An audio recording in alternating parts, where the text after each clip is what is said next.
അവിടെ വിനോദസഞ്ചാരത്തിനുള്ള ചെറിയ ബോട്ടുകളുമുണ്ട്. ബോട്ടുകൾക്ക് മനോഹരമായ മേൽക്കട്ടിയും വെൽവെറ്റ് സീറ്റുകളുമാണുള്ളത്. ഈശോ പത്രോസിന്റെ വള്ളത്തിൽ നിന്ന് തിബേരിയാസ് തുറമുഖത്തിറങ്ങിയതായി തോന്നുന്നില്ല. അതിനടുത്ത് വേറെ എവിടെയോ ഇറങ്ങിയതായിരിക്കണം. ഇപ്പോൾ തടാകത്തിനടുത്തുള്ള വഴിയിലൂടെ നടന്നു വരികയാണ്.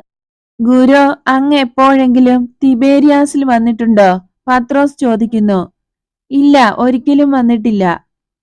ഏയ്, അന്തിപ്പാസ് എല്ലാം ഭംഗിയായി ചെയ്തു. തിബേരിയൂസിന്റെ പ്രീതിക്ക് വേണ്ടി വളരെ പരിഷ്കൃതമായിട്ടാണ് എല്ലാം ചെയ്തിരിക്കുന്നത്. അയാൾ തീർത്തും അഴിമതിയുടെ ആൾ തന്നെ. ഈ പട്ടണം ഒരു സുഖവാസ കേന്ദ്രമാണെന്ന് തോന്നുന്നു. വ്യാപാരം നടത്തുന്ന സ്ഥലമായി തോന്നുന്നില്ല. കച്ചവടമെല്ലാം മറുവശത്താണ് നടക്കുന്നത്. വലിയ കച്ചവടവും ധാരാളം സമ്പത്തും. ഈ വീടുകൾ, അവ